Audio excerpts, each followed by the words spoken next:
Okay, so I will move House File 1669. We've got quite a few testifiers there. And I would like Mr. Clayman to describe the amendment. I will move the H1 669DE2 amendment. Mr. Clayman. Mr. Chair and members, House File 1669, as amended by the DE2 amendment, would modify the Sustainable Aviation Fuel Credit. The Sustainable Aviation Fuel Credit provides a refundable income tax credit for Minnesota-produced sustainable aviation fuel, which is sold for fueling aircraft that are departing from the state. House File 1669, as amended, would increase the amount of credits that are allocated per year, would extend the sunset for the credit, provide an additional credit for fuel meeting certain carbon intensity reductions, carbon intensity goals, and would also provide for some additional qualifying requirements. Okay, thank you. Questions on the DE2 amendment? And just so members are aware, not that we have to do this, but this would put it the same language as the governor's bill and the Senate bill, but I don't think we can mention the Senate in committee. So, but that's what it would do. Questions on the DE2 amendment to get the bill in the shape I'd like? All in favor say aye. Aye. Aye. Opposed? Motion prevails. We now have the bill as amended. We have several testifiers here. So basically, is the DE2 amendment the bill, or is there a lot more to the bill than just the amendment? Mr. Clayman. Mr. Chair and members, the DE2 amendment is the bill. Very good. Thank you. Okay, so let's start out. We're very fortunate today to have one of the governor's commissioners here, Tom Peterson. If you would please present your testimony, then we'll go to Ann Schwagero. I'm going to need help. Yeah. We'll let her tell us who she is. Okay, and then we'll go to Dan Gleason, Tom Radovich. Commissioner, welcome to the committee. I sat over to the side, Mr. Chairman. Mr. Chairman, members, Tom Peterson, Commissioner for the Minnesota Department of Agriculture. There's Schwagel, Mr. Chairman, if that helps, so glad to put that in there. I'm here to voice strong support for the administration's support for House File 1669 as amended with the DE2. We appreciate the ability also to work with the Department of Revenue in building a strong support for this SAF package that's both a policy and funding package and changes. As you just heard, the bill provides additional funding in 27 and 28, as well as out years of 29 to 35. This helps maintain Minnesota's leadership in the sustainable aviation world, and also gives companies that are considering Minnesota time to decide what those incentives are and how they fit into their project. It also extends the SAF credit to from 2030 to 2035, which is also very important as those companies look at long-term and decide on what kind of certainty we have. It also adds environmental guardrails. It also builds on the nation-leading SAF tax credit that we passed in 2023. And I think that's an important point, because as we look at what other states are doing around us, Iowa, Nebraska, Colorado, Arkansas, North Dakota, Washington, and Illinois all have SAF state credits. Last week, in fact, Wisconsin Governor Evers signed into law the Forestry Revitalization Act that provides $120 million in tax credits for a facility that would turn woody biomass into SAF. This bill, I think, was designed to drive private investment into Minnesota, or into Wisconsin and away from Minnesota. You know, I'm not, as always, competitive, but I am kind of competitive when it comes to this. When I meet with our other commissioners and we look at what's going to happen with SAF. SAF's going to happen, you know, and in some cases it could happen in our bordering cities. And as our producers and our resources are grown here, whether that's crops or timber, we want them to stay here and be processed here in Minnesota is a top priority for me as we look at that. And I think this amendment works to capture that. We need to maintain our strength and our competitiveness. As you know, SAF is a cleaner alternative to traditional petroleum-based jet fuel.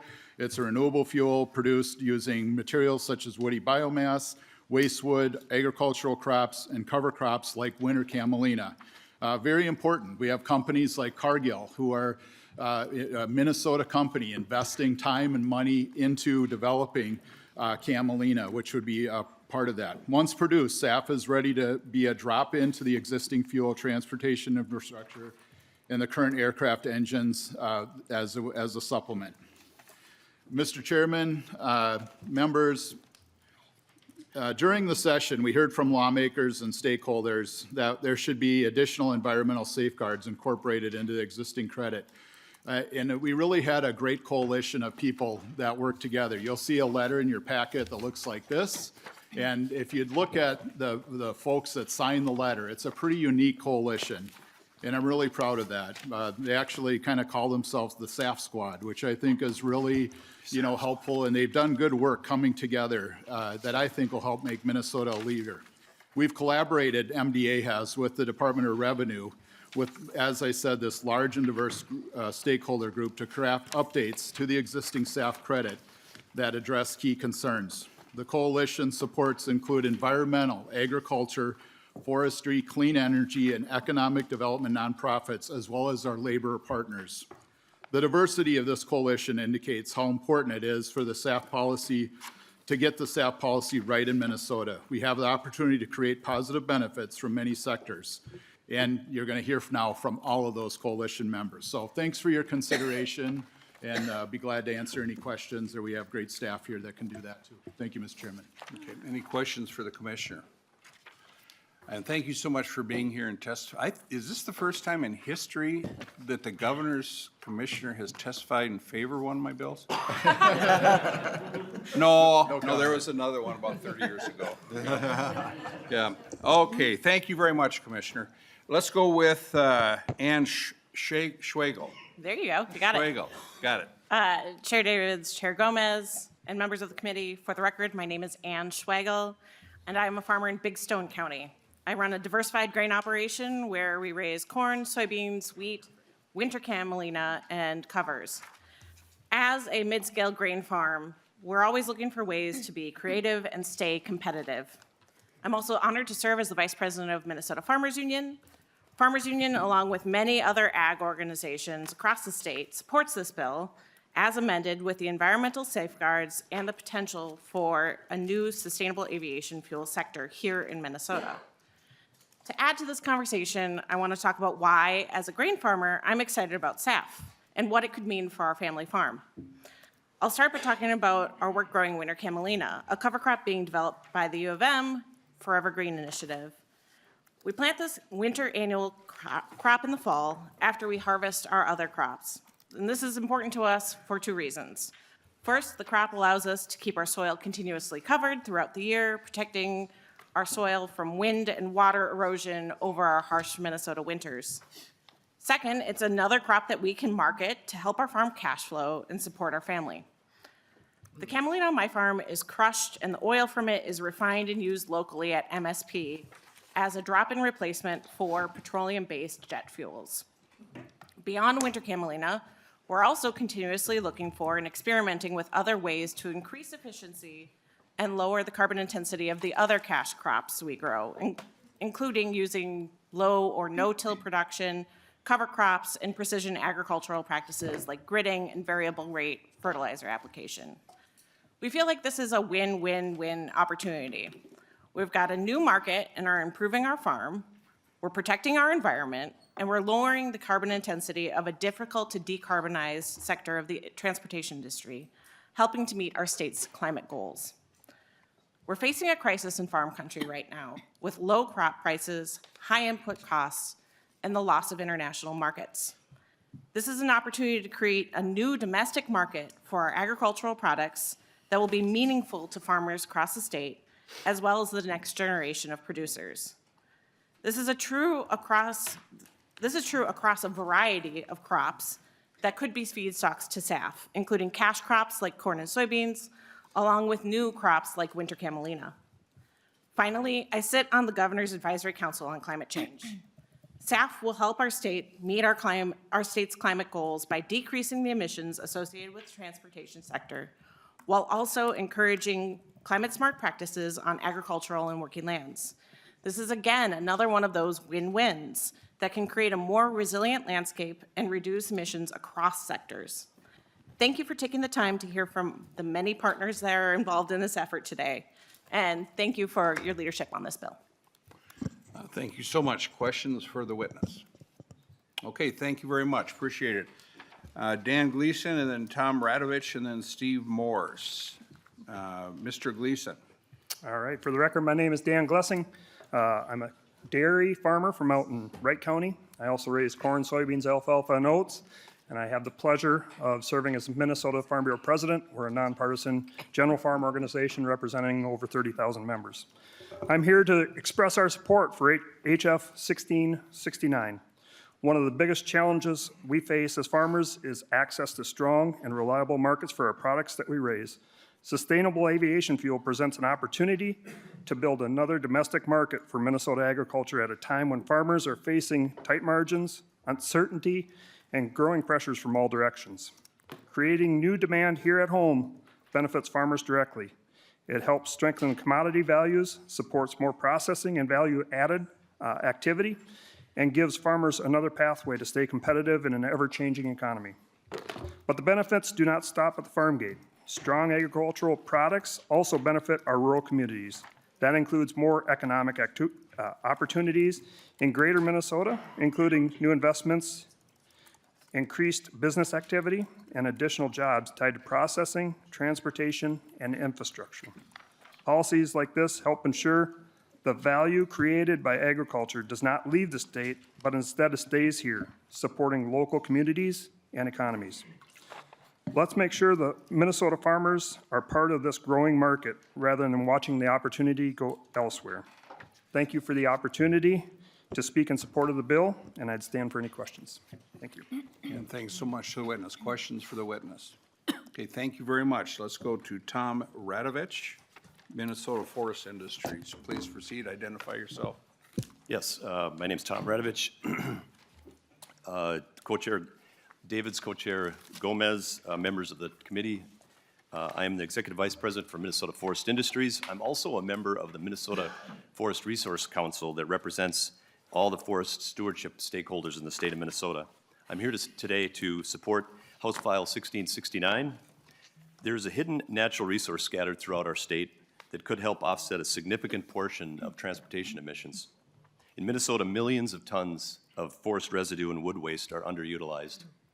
Forest landowners are in desperate need of market for unmerchantable wood that has now become a cost burden to them for the first time in generations. Commercial technology exists today to extract the components of wood and synthesize hydrocarbons for fuel. Wood-based biofuels provide some of the lowest carbon emission fuels due to the unique properties of trees. They have a high carbon density and they have a high sequestering potential. Wood-based aviation fuel is a win-win proposition for the environment. Low-emission biofuels not only reduce our reliance on fossil fuels, but also improve forest health that's critical to maintaining a good carbon sink. In the past decade, the number of forested acres diseased, infested, and damaged by severe weather events has increased from 300,000 to now 1.2 million acres.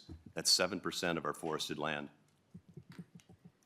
All these acres have become prime wildfire fuel, as we saw last May, just almost a year ago now, when we had 30,000 acres of spruce budworm-infected trees that burned around Brimson County and Lake County. A better option is to create a market to remove this decaying material and use its fuel potential for driving aviation. A wood-based SAF biofuel industry is within our reach in Minnesota, but it requires long-term incentives to attract developers. Pioneer technology companies are looking for a partnership with the state of Minnesota as they scale up designs and scope out different sites to create a sustainable circular economy. I thank you so much for the time, and I'm open to any questions you might have. Any questions for the witness? Okay, Senator Morse, how you doing? Great. Good to see you. Welcome to the committee. Thank you, Mr. Chairman and Co-Chair Gomez and members of the committee. It's a pleasure to be here today before the committee, and thanks for the opportunity to talk. My name is Steve Morris. I'm the Executive Director of the Minnesota Environmental Partnership. MEP is a statewide coalition of more than 70 environmental and conservation nonprofit organizations and other groups that align with MEP's mission and collaborative approach. We advocate together for clean energy, clean water, clean transportation, and a healthy environment for all Minnesotans. I'm testifying today in support of House File 1669 as amended. Earlier this year, our coalition voted to support this legislation because we feel these amendments to the SAF tax credit provide important safeguards for the development of a SAF industry in the state. The production and use of SAF could have dramatic impacts on multiple environmental challenges we face. That is, if it is done right, and these environmental safeguard amendments support getting it right. From a clean water quality perspective, SAF can help jumpstart adoption of a major new winter hardy oilseed crop that can be integrated into our current cropping systems, protecting our soil and water during the critical early months of the growing season. With its early vigorous growth, we can see a dramatic reduction in the loss of agricultural chemicals from row crop fields, effectively addressing one of our most intractable and persistent water quality challenges we face. And the good news is, farmers will be growing a crop they can sell, effectively growing their own incentives.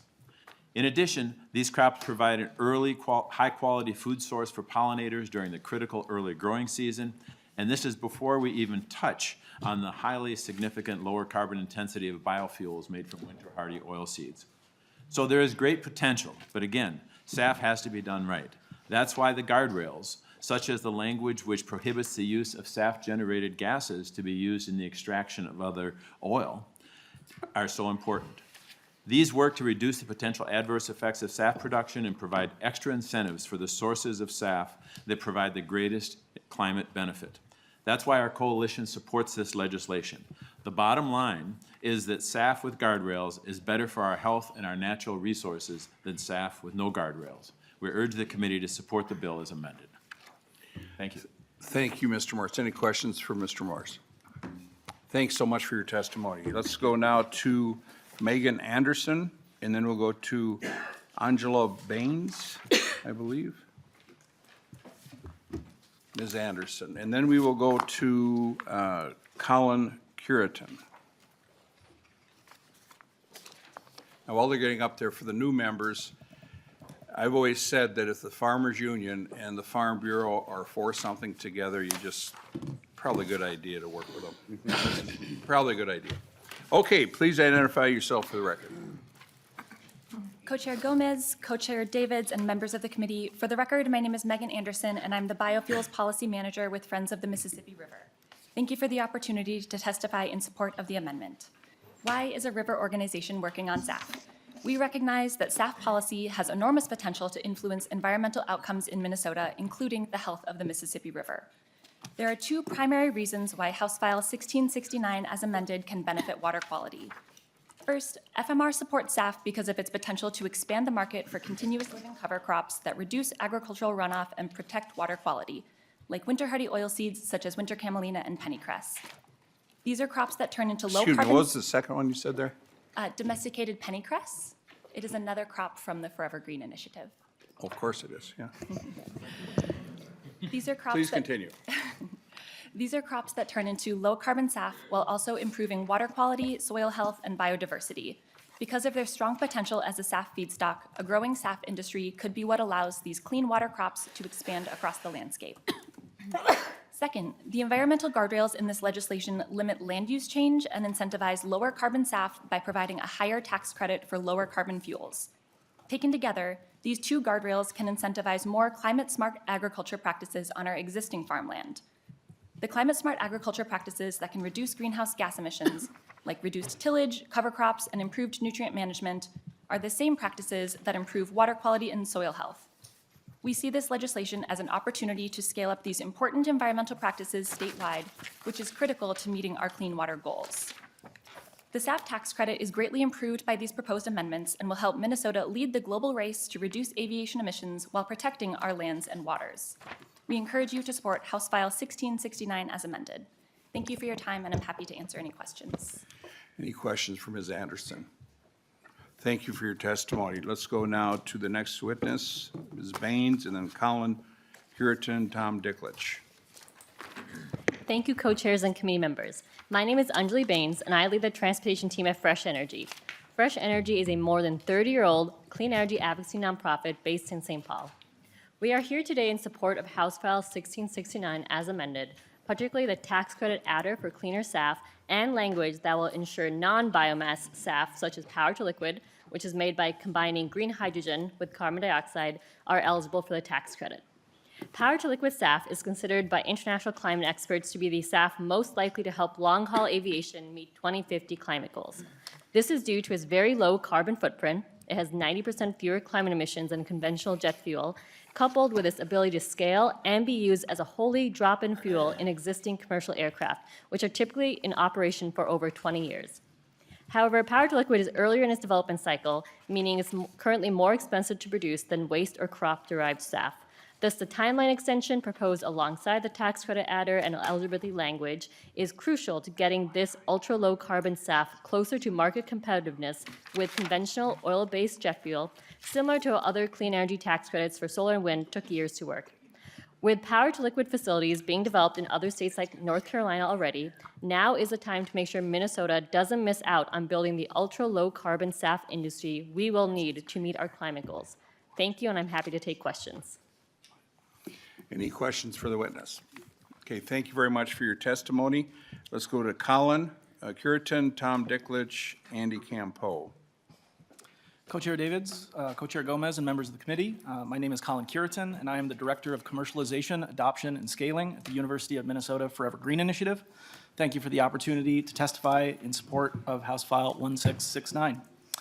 Forever Green develops and commercializes winter hardy annual and perennial crops to help farmers keep the soil covered all year round, which we call continuous living cover. These continuous living cover cropping systems can deliver a wide range of environmental benefits while also giving farmers new sources of income.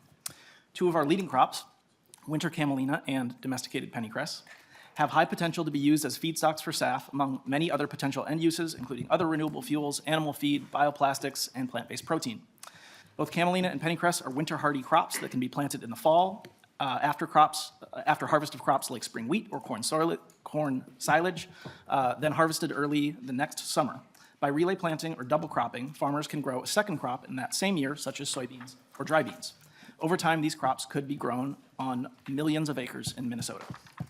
By growing over the winter and early spring, these crops provide a wide range of environmental benefits. First, they cover the soil and sharply reduce erosion and prevent nitrates from leaching into our waters. Second, they flower early in the season, providing sorely needed resources for pollinators and other wildlife. Third, the oil from these crops can have very low carbon intensity and can be used to produce SAF with low greenhouse gas emissions. The promise of these crops is threefold. Number one, a highly scalable, homegrown source of SAF. Two, a new revenue stream for farmers. And three, a powerful tool to sustain soil health and water quality in Minnesota. While camelina and pennycress are unique in having strong environmental co-benefits baked in, the environmental guardrails included in this legislation support a SAF industry for all feedstocks that enhances stewardship of Minnesota's soil, water, and wildlife.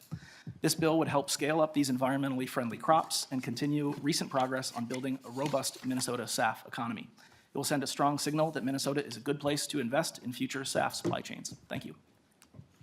Thank you very much for your testimony. I've got a question for the department. Is Ms. Bears here?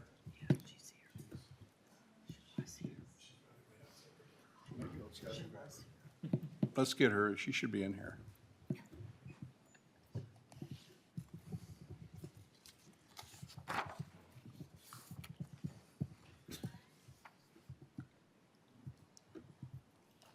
I have a question to ask now.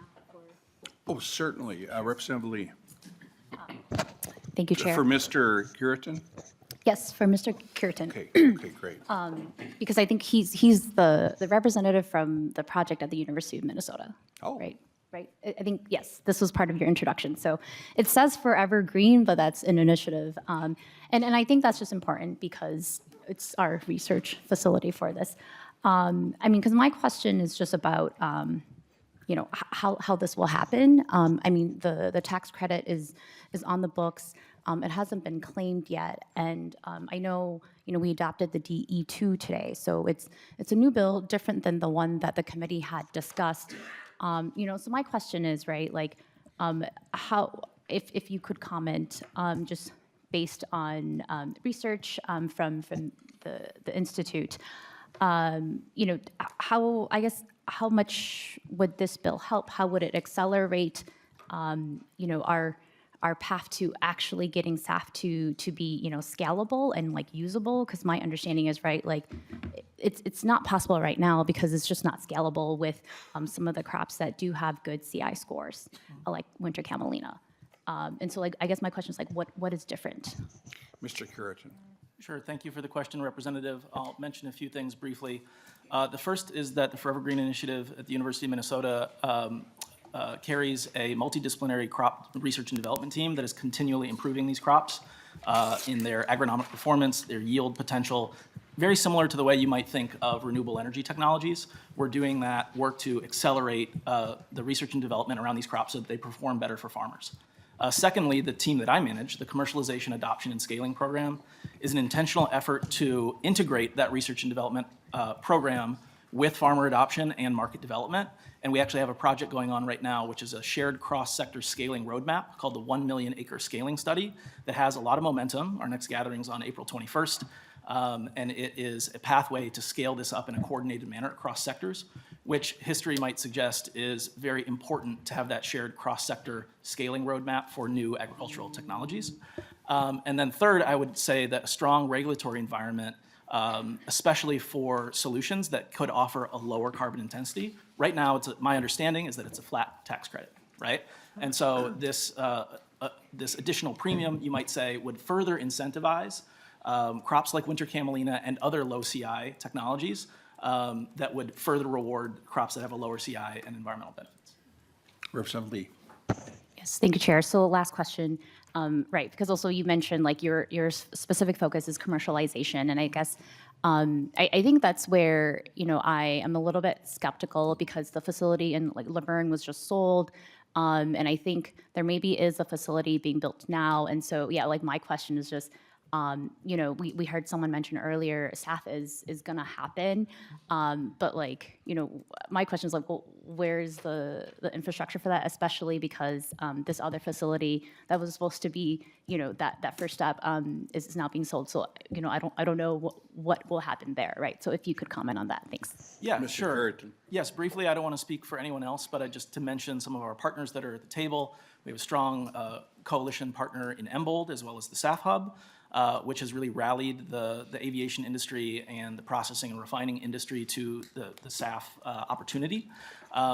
Another important dimension is that refiners to build a single infrastructure project, it will be a multi-decade asset, right? And so the security that they can be provided on the regulatory environment to build that facility is really important. And we've also had major retraction on the federal front from facilities that have been incentivized through things like the Inflation Reduction Act. I also want to mention that one of our major agricultural business partners here in Minnesota, Cargill, I don't speak for them, but they're highly invested in being a leading supply chain partner. And we also have seed companies, input companies, and fuel refiners from around the country that want to partner with us. So my phone and inbox is, having things come to it almost every day from industry partners that want to participate in this effort. And I think this strong regulatory environment that can be provided to build and maintain those infrastructure assets will be very valuable to incentivizing crops like camelina that have even a further carbon intensity and water and soil co-benefits. And Representative Lee, you still have the floor, but I think our witness number 11, Peter Frosch, might be able to answer some of those questions on the infrastructure type things. So do you have any more questions right now, Representative Lee? Okay, thank you very much. Thank you, Mr. Curitan. Tom Dicklich, Andy Campo, and Peter Frosch. Please state your name and who you represent for the record, please. Thank you, Chair Davids and Chair Gomez, and members of the committee for the opportunity to testify today in support of House File 1669. My name is Tom Dicklich. I'm here on behalf of the Minnesota State Building and Construction Trades Council, representing over 70,000 skilled workers in the trades across our state. Our members build the infrastructure that drives our economy forward, and we see firsthand how policy decisions like the Sustainable Aviation Fuel Tax Credit passed in 2023 can create real opportunities for Minnesota workers. That credit has positioned Minnesota as a leader in sustainable aviation fuel, helping meet global demand while laying the foundation for a strong SAF economy right here at home. A critical next step in ensuring that SAF production happens in-state, whether through new facilities or retrofitting existing ones. This will mean good-paying jobs and long-term economic benefits for our members and our communities. We've already seen what's possible. Last year, DG Fuels announced the first SAF production facility in Minnesota, a multi-billion-dollar investment in Moorhead that will produce 190 million gallons of SAF per year. That investment happened in large part because of the SAF credit this legislature put in place. House File 1669 builds on that success by extending Minnesota's SAF tax credit, further cementing our state's leadership in this industry. The long-term vision for Minnesota and the SAF hub includes as many as 5 facilities across the state. Each facility represents significant capital investment and thousands of construction jobs. In fact, estimates suggest that building just 3 facilities could create over 50,000 jobs for Minnesota construction workforce.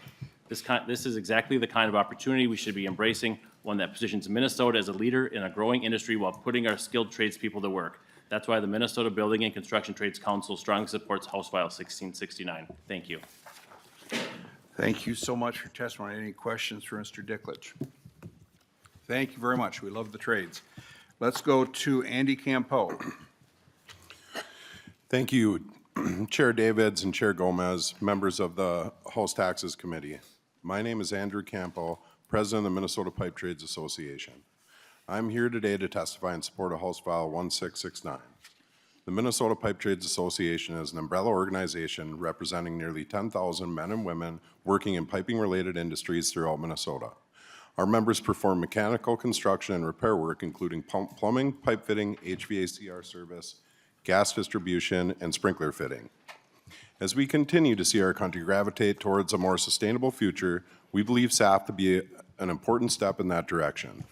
What House File 1669 has the potential to create for us is the opportunity to build and maintain an entire new industry in our state, with the potential for multiple sustainable aviation fuel hubs across the state, creating tens of thousands of jobs in the construction industry, the majority of these being for our members.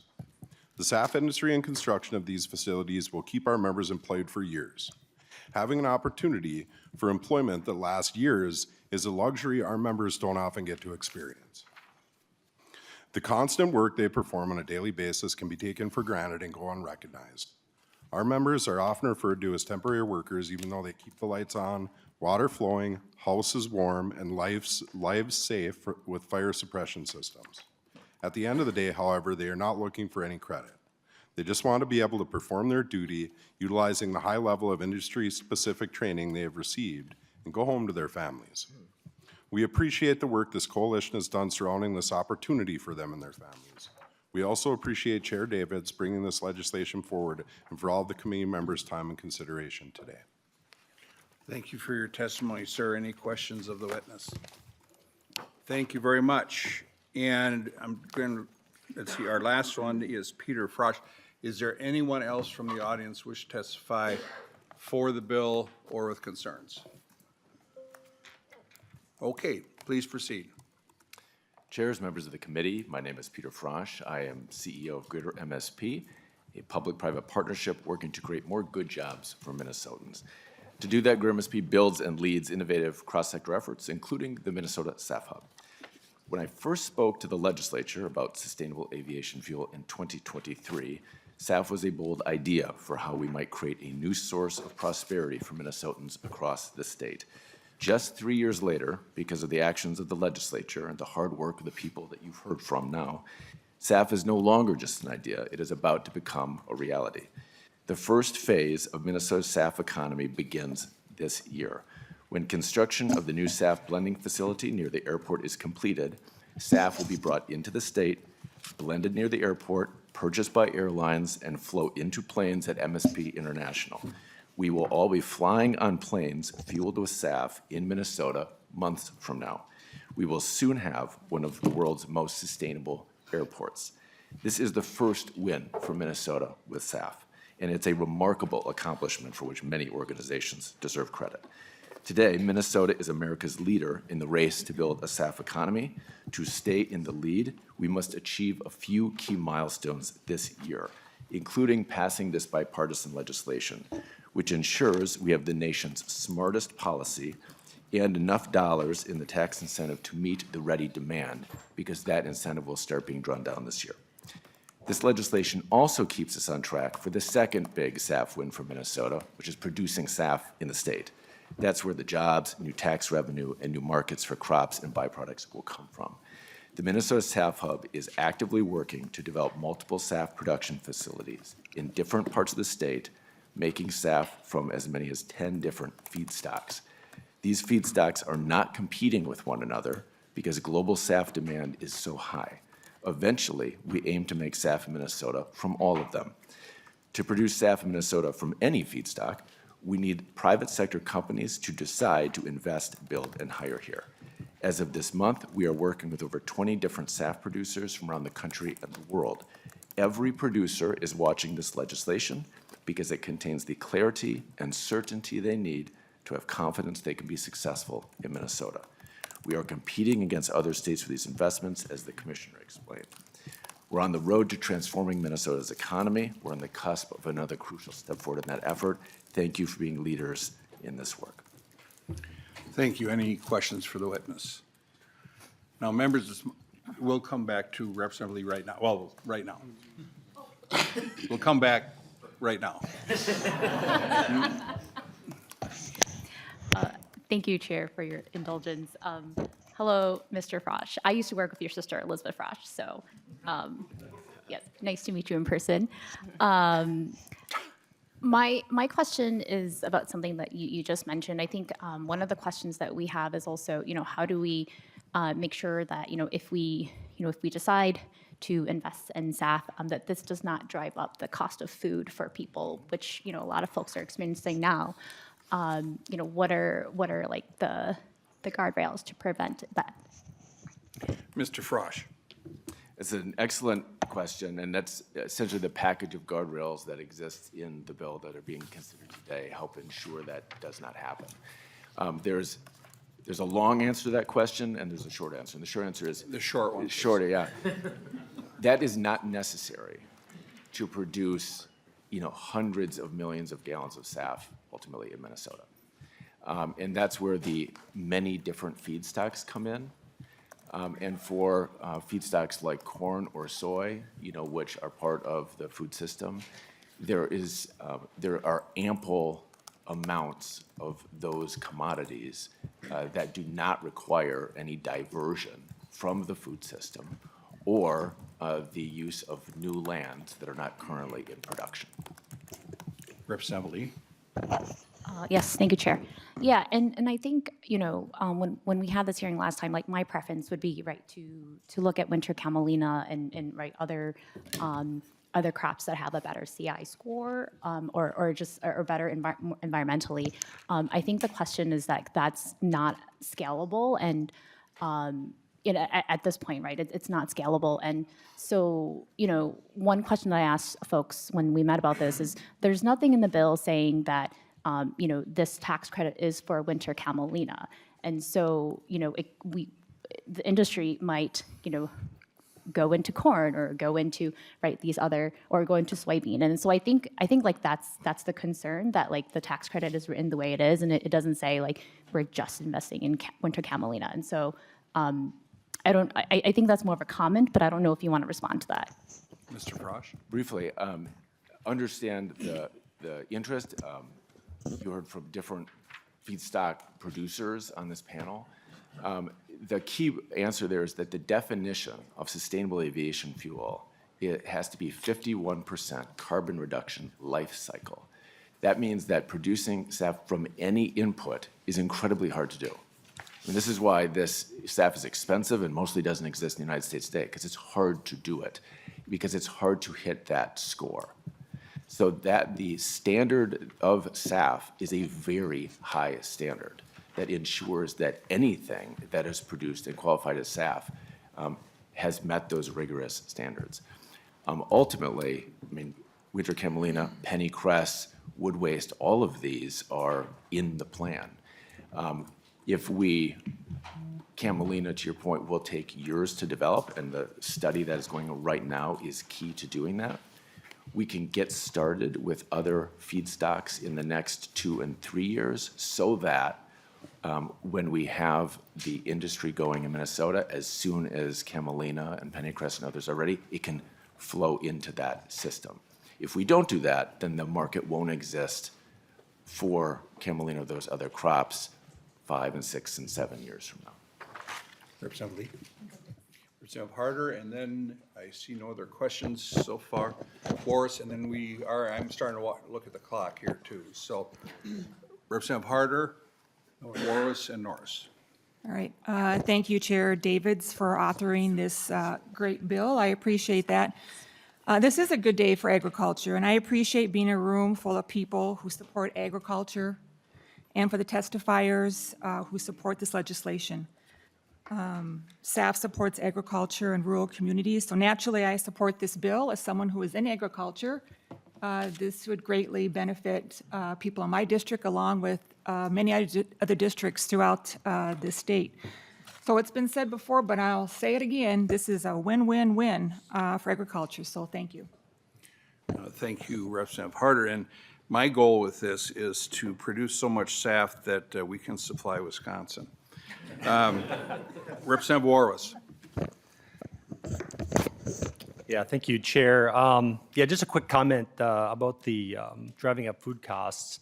That would be a concern. And, you know, coming from the Northwoods where we have an awful lot of trees, it was said earlier about woody biomass being used. And that's something that I can really appreciate. You know, that my focus and support for SAF is really centered on the value of forest management. And woody biomass has the lowest carbon score, and it wouldn't drive up food costs. And so I can appreciate that about this bill.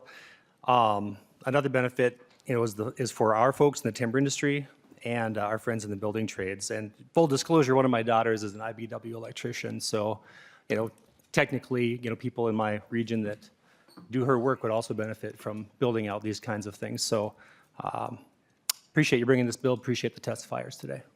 Representative Morris, I'm glad you mentioned that because we're talking about mainly agricultural crops, but I think wood is going to be a big factor here too. Representative Norris. Thank you, Chair Davids. And, you know, one of the challenges I think about when we're doing legislating here at the Capitol is that, you know, we are constantly just trying to, we have so much information that's being put in front of us. You know, we run from committee to committee, taking up multiple bills at a time, and, you know, you're just trying to respond to what's immediately being put in front of you, that we don't always have the opportunity to step back and take a look at kind of a broader environmental scan, assess the broader context in which we're legislating. But when I do that, one of the things that is concerning to me is the fact that when you look at the data, our growth here in Minnesota has been lagging over the last several years. And, you know, reasonable minds can debate about what the reasons for that are. I agree with some, disagree with others. But when something like this is brought before us that does present an opportunity to lead to growth in our state, leading to jobs in our state, I think Minnesota is uniquely positioned to capitalize on this trend toward sustainable aviation fuel. I think it is worth us strongly considering how we can try to capitalize on this opportunity that exists to drive growth in our state, produce jobs for Minnesotans. And I think that's part of why you see, you know, the broad coalition that's come before us today. I've also heard, you know, from Jobs for Minnesotans, other groups about this. And I also appreciate some of the changes that were made in the DE. I think the additional environmental guardrails are helpful. But this is something that I think definitely warrants serious consideration, and I think presents a unique opportunity for our state that we should take a hard look at. Thank you, Representative Norris. To my friend from the north, Representative Smith. Thank you, Chair. It's great to see all of the ag friends up here in taxes. This is a complicated area of discussion. And I've heard the phrase win-win quite a lot today, but I do think it's worth taking a moment to talk about the complicated nature of this new market, because a lot of the benefits that we're talking about today are true. Air travel is something that we really don't have any idea of how to decarbonize well. There's no electronic airplanes coming down the pipe. It's true that cover crops have tremendous environmental positives. And one of the huge barriers to large-scale adoption of cover crops is that there's really no market for cover crops that we currently have.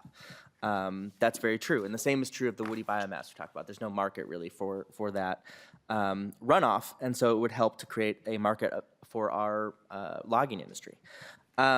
And it's true that our farmers are losing international markets because of irresponsible tariffs coming out of our current administration. All that is true, and I think SAF does have some potential positives in that respect.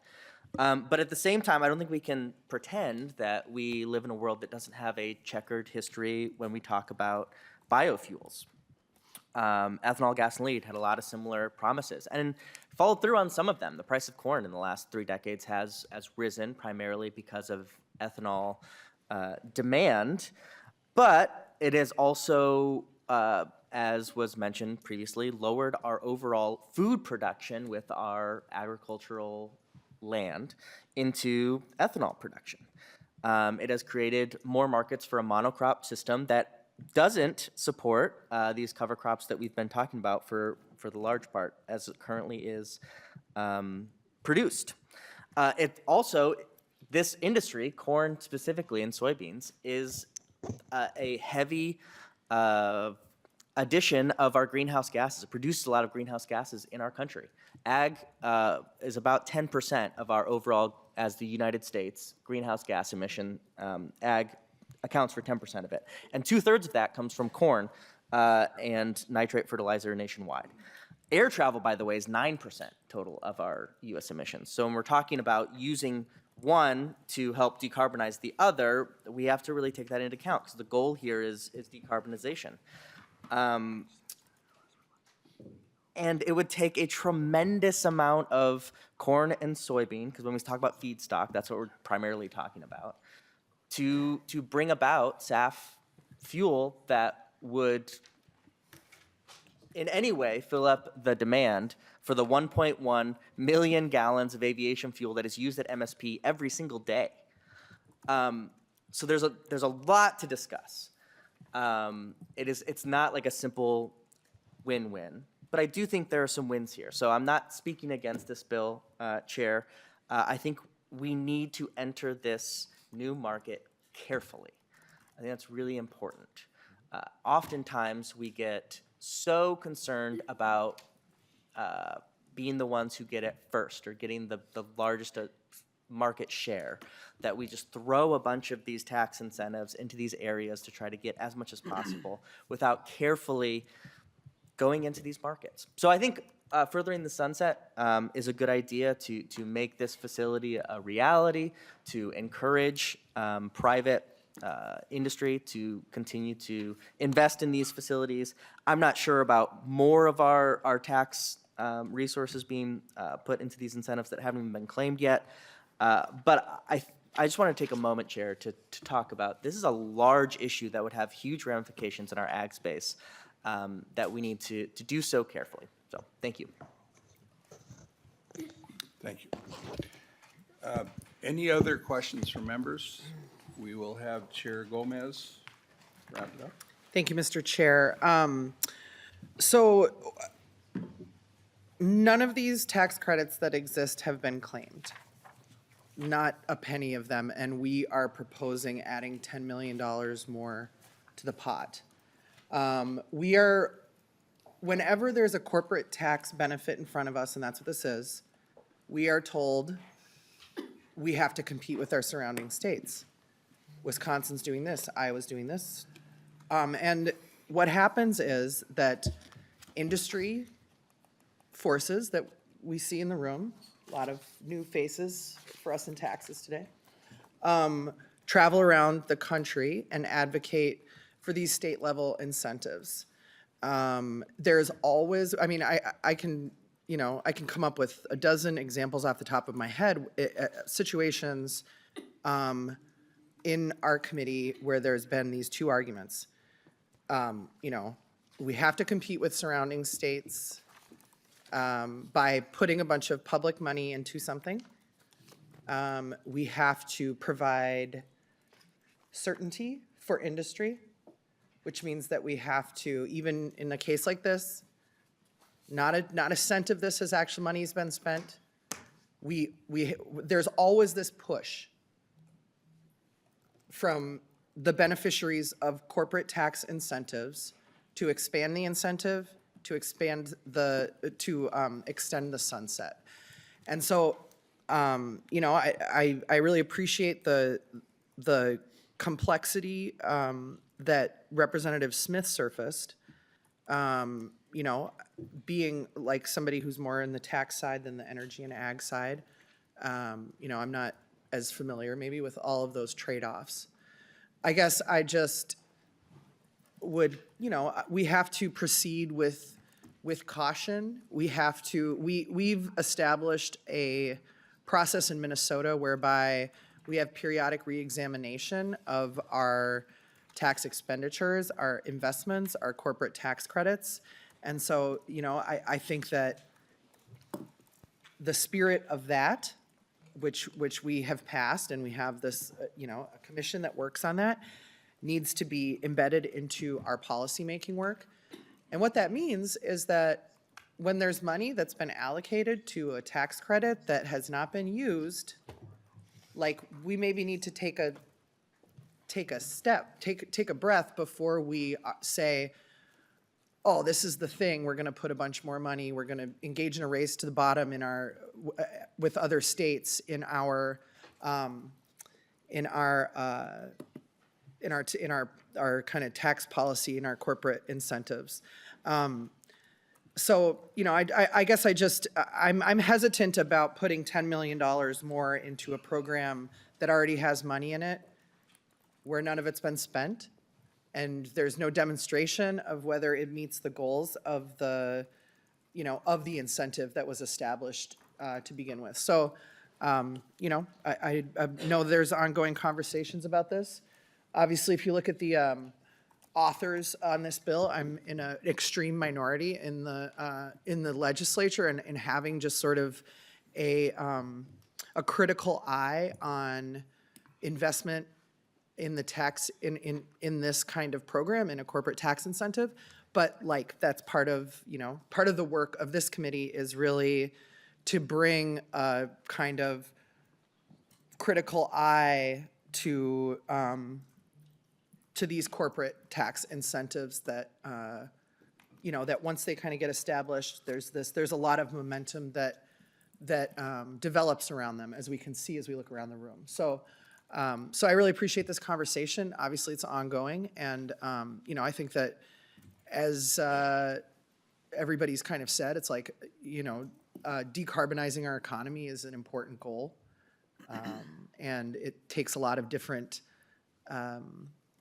you know, different tactics and strategies to get us there, and this will continue to be one of them. And I appreciate the opportunity to talk about it. Thank you, Mr. Chair. Thank you very much, Madam Chair, and to all the members.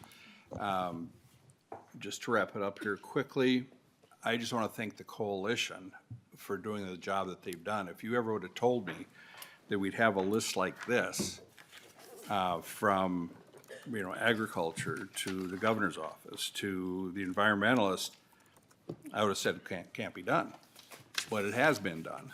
And there's a lot of people, I won't start mentioning names, there's a lot of people who've done a lot of work on this, have really hustled on this, and we need to get it across the finish line. So with that, I'll renew my motion that House File 1669 as amended be laid over for possible inclusion in the omnibus tax bill. Thank you to all the testifiers. Thank you, members.